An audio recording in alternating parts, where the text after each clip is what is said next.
සාමාන්‍යයෙන් ක්‍රීඩකයෙකුට මිනිසුන් අතර අමරණීය ක්‍රීඩකයෙක් වෙන්නට ගොඩක් අපහසු දෙයක්. ක්‍රිකට් ලෝකයේ බිහි වූ මෙම සුපිරි ප්‍රහාරකයාගේ නම ඇසූ සැනින් මුළු ලෝකයක්ම හඳුනන චරිතයක්.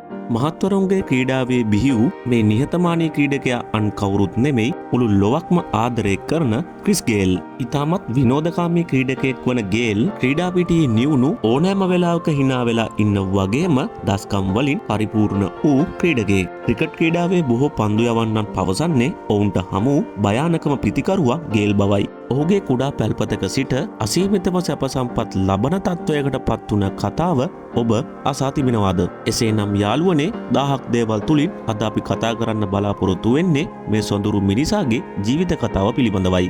වෙනදා වගේම අදත් රැඳෙන්නට ආරාධනා කරනවා මේ වටිනා කියන වීඩියෝ එකේ අවසාන තත්පරය තෙක්. 1979 සැප්තැම්බර් 21 වෙනිදා ජමයිකාවේ කින්ස්ටන් වල ක්‍රිස්ටොෆර් හෙන්රි ගේල් උපත ලබනවා. ඉතාමත් දුප්පත් දිළිඳු පවුලක ඉපදුන ක්‍රිස් ගේල් 6 දෙනෙකුගෙන් යුත් පවුලේ පස්වෙනියා. ඔහුගේ පියාගේ නම ඩඩ්ලි ගේල්, මව හසිල් ගේල්. ඒ කාලේ ගේල්ගේ පියා රැකියාවක් ලෙස ආරක්ෂක අංශ නිලධාරියෙක් ලෙසට කටයුතු කරලා තිබෙනවා. ඔහුට ලැබුණ සොච්චම් පඩියෙන් දරුවන් 6 දෙනෙක්ව නඩත්තු කරනවා කියන එක කරන්න බැරි දෙයක්. ඉතින් යාළුවනේ මෙන්න මේ හේතුව නිසාම ක්‍රිස් ගේල්ගේ මවටත් ජමයිකාවේ කින්ස්ටන් නුවර වීදියක් ගානේ රටකජු විකුණන්න සිදු වුණා. ඒ කාලේ ගේල්ගේ ගෙදර ඉටි කවර වලින් වට කරපු පුංචි පැල්පතක් කිව්වොත් මා නිවැරදි. මේ නිවසේ ගත කරපු ජීවිතය එතරම් සුන්දර එකක් වුණේ නැහැ. නිවසේ කාමර වලින් දෙකෙන් එකක් මව්පියන් ගත්තාට පසු ඔහු සහ ඔහුගේ සහෝදර සහෝදරියන් ඉඳලා තියෙන්නේ තනි කාමරයක. ඒ වගේ දුෂ්කර කාලයක් ගත කරපු ක්‍රිස් ගේල් සමහරක් දවස්වලට බඩගින්නෙත් ඉඳලා තියෙනවා. ඒ හේතුව නිසා ගේල් කිහිපවරක්ම ආහාර සොරකම් කරන්නෙකු ලෙසද ප්‍රසිද්ධියට පත් වෙලා තිබෙනවා.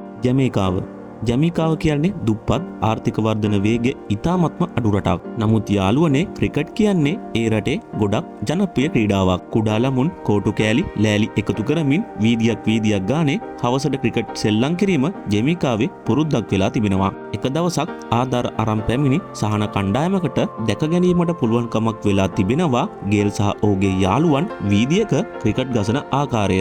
එම අවස්ථාවේදී යුරෝපයේ සිට පැමිණි මෙම සහන කණ්ඩායමේ පුද්ගලයන් ක්‍රිස් ගේල්ගේ ක්‍රීඩා විලාසය දැකලා ඔහුගෙන් අසා තිබෙනවා ඔබ දිගටම ක්‍රිකට් ක්‍රීඩා කිරීමට කැමතිද කියලා. එවිට ක්‍රිස් ගේල්ගේ පිළිතුර වෙලා තිබෙන්නේ ඔව් මම දිගටම ක්‍රිකට් ගහන්න කැමති. හැබැයි එක පොරොන්දුවක් උඩ. මට හැමදාම පාන් දෙනවා නම් විතරයි මම ක්‍රිකට් ගහන්නේ. යනුවෙන් ක්‍රිස් ගේල් පවසා තිබෙනවා. එම සිදුවීම වෙන විට ක්‍රිස් ගේල්ට යන්තම් අවුරුදු 8ක් විතර වගේ ඇති. ඒ අවස්ථාවේදී ක්‍රිස් ගේල් මන්ද පෝෂණ තත්වයෙන්ුයි ඉඳලා තිබෙන්නේ. ඉන්පසුව තමයි එම සහන කණ්ඩායමේ පිරිස ක්‍රිස් ගේල්ව ක්‍රිකට් වෙත යොමු කරනු ලැබුවේ. ඔහු උසස් අධ්‍යාපනය නොලබා ජමයිකාවේ කින්ස්ටන් ක්‍රිකට් ඇකඩමියට එක් වුණා. ඇත්තරම කිව්වොත් අද කාලේ වගේම ක්‍රිකට් ගහන්න ඉස්සරත් සල්ලි ඕනේ. පියාගේ රැකියාවෙන් ලැබෙන සොච්චම් මුදලින් ඔහුට ක්‍රිකට් වියදම් කිරීමට ප්‍රමාණවත් මුදලක් නොලැබෙන බව ක්‍රිස් ගේල් දැනන් හිටියා. සමහරක් වෙලාවට ක්‍රීඩා ගාස්තු පියවීම සඳහා ක්‍රිස් ගේල් කුණු කඳුවල තිබෙන ප්ලාස්ටික් බෝතල් එකතු කරලා විකුණූ බවද සඳහන් වෙනවා. මුදල් සොයා ගැනීම සඳහා යොවුන් ක්‍රිස් ගේල්ට ඇතැම් අවස්ථාවල අත්කරත්ත පවා ඇදගෙන යාමට සිදු වෙලා තිබෙනවා. ජමයිකාවේ සිටින අනෙක් වීදි ක්‍රිකට් ක්‍රීඩකයන්ට වඩා ගේල් දැවැන්ත 6 පාරවල් එල්ල කරන ක්‍රීඩකයෙක් ලෙසට ප්‍රසිද්ධ වෙලයි තිබුණේ. ඉන්පසුව ජමයිකාවේ මුල් පෙළ තරඟවලදී ක්‍රිස් ගේල් තුන්නිරියව් ක්‍රීඩකයෙක් ලෙසට ප්‍රසිද්ධියට පත් වුණා. නමුත් පුහුණුකරුවන් ගේල් කියන්නේ කම්මැලි ක්‍රීඩකයෙක් ලෙසටයි හඳුනාගෙන තිබුණේ. එයට හේතුව තමයි ඔහු එතරම් වේගෙන් ජව සම්පන්න විදිහට පන්දුවට දුවන්නේ පන්නේ නැති නිසා. ක්‍රමයෙන් ඉතාමත් දක්ෂ ක්‍රිකට් ක්‍රීඩකයෙක් වුණ ක්‍රිස් ගේල් බටහිර ඉන්දිය කොදියු ක්‍රිකට් කණ්ඩායමේ අවස්ථාව හිමි කර ගන්නවා. මුලින්ම ඔහුගේ දක්ෂතා නිසා ජමයිකානු එක්දින ක්‍රිකට් කණ්ඩායමටයි ඔහු සුදුසුකම් ලබන්නේ. ඉන්පසුව තමයි 1999 වර්ෂයේදී ඔහු බටහිර ඉන්දිය කොදියු පිළ සමග එකතු වන්නේ. තමන්ගේ පළමු එක්දින තරඟේ ක්‍රීඩා කරන විට ක්‍රිස් ගේල්ගේ වයස යන්තම් අවුරුදු 20ක් පමණයි කියවුණේ. ඔහු 2000 වසරේදී සිම්බාබ්වේ කණ්ඩායම සමග පළමු වතාවට ටෙස්ට් ක්‍රිකට් සඳහා සහභාගී වුණා. ඉන්පසුව 2006 වසරේදී නවසීලන්ත කණ්ඩායමට එරෙහිව තමයි පළමු වතාවට ගේල්ගේ ක්‍රිකට් දිවියේ T20 තරඟයක් ක්‍රීඩා කරනු ලැබුවේ.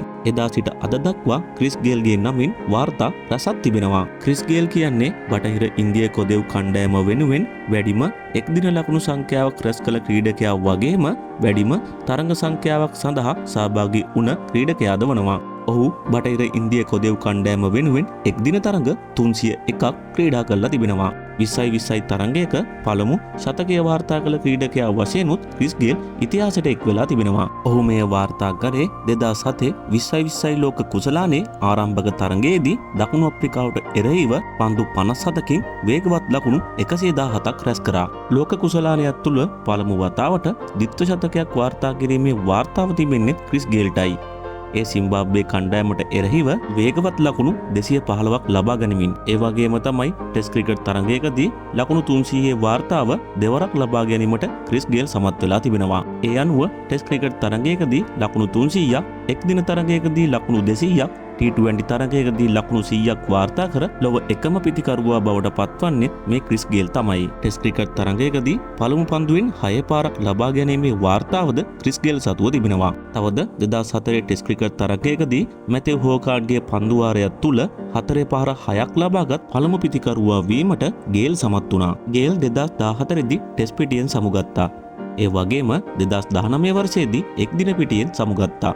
IPL තරඟයකදී වේගවත්ම ශතකයේ වගේම වැඩිම ලකුණු ලබාගත් ක්‍රීඩකයාගේ වාර්තාව සතුවන්නේත් ගේල්ගේ නමිනුයි. 20යි තරඟවලදී ලකුණු 10000 පසු කර ලොව පළමු ක්‍රීඩකයා බවට පත්වීමටත් ක්‍රිස් ගේල් සමත් වුණා. ඇත්තටම කිව්වොත් ක්‍රිස් ගේල් කියන්නේ 20යි ෆ්‍රැන්චයිස් ක්‍රිකට් සඳහා විශේෂතම වූ ක්‍රීඩකයෙක් ලෙසයි සැලකෙන්නේ. ගේල් ජාත්‍යන්තර පිටියට සමුදෙන විට ටෙස්ට් පිටියේදී ශතක 15ක්, එක්දින පිටියේදී ශතක 25ක් සහ T20 පිටියේදී ශතක 2ක් ලබා තිබෙනවා. 2025 වර්ෂය වන විට ක්‍රිස් ගේල්ගේ සුද්ධ වත්කම ඇමරිකානු ඩොලර් මිලියන 45ක් ලෙසයි සැලකෙන්නේ. ගේල්ගේ විනෝදාංශය ලෙස වාහන එකතු කිරීම සහ නර්තනය යෙදීමයි වාර්තා වන්නේ. ගේල්ගේ සහකාරිය ලෙස ජමේකාවේ ප්‍රසිද්ධ නිරූපිකාවක් වන නටාෂා බ්‍රෙඩ් සමග එක්ව කාලය ගත කරනවා. 2016 වර්ෂයේදී ගේල්ට සහ නටාෂාට ඔවුන්ගේ ජීවිතේ වටිනාම වස්තුව ලැබෙනවා. ඒ තමයි ඇලෙයිනා ගේල්, ඔවුන්ගේ ආදරණීය දියණිය. ගේල් 2009 වර්ෂයේදී ජමේකාවේ කින්ස්ටන් වල මහල් 4කින් යුත් දැවන්ත මන්දිරයක් සාදනු ලැබුවා. මේ විශාල නිවසේ කාමර 9ක් තිබෙනවා. මුහුද පෙනෙන ලෙස නිර්මාණය වූ විශාල පිහිනුම් තටාකයක් එහි තිබෙනවා. ඔහු මෙම පිහිනුම් තටාකය තනනු ලැබුවේ එහි ගිය විට ජමේකාවේ කින්ස්ටන් නගරය පෙනෙන ආකාරයටයි. ඒට හේතු වෙලා තියෙන්නේ ඔහුගේ දීම් එක වන යුනිවර්සල් බොස් කියන අර්ථය සනාථ කිරීමටයි. ක්‍රිස් ගේල් කියන්නේ හොඳ ගායකයෙක්. ඔහුගේ සමහරක් මියුසික් වීඩියෝ වලට ඔහුගේ නිවසම භාවිතා කරලා තිබෙනවා. තවද 2015 වර්ෂයේදී ක්‍රිස් ගේල් ඇකඩමිය යන නමින් ඔහු පුහුණු කඳවුරක් ආරම්භ කළා.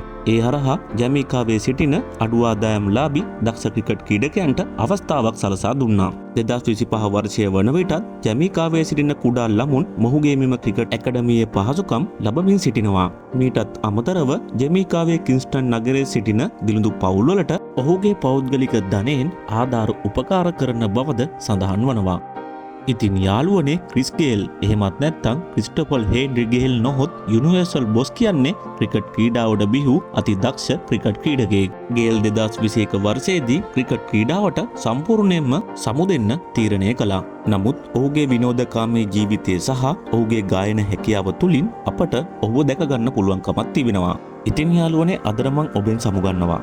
තවත් දවසක මේ වගේ වටිනා කියන වීඩියෝ එකකින් නැවත දවසක අපි හමු වෙමු. එතකන් ඔබට ජය වේවා.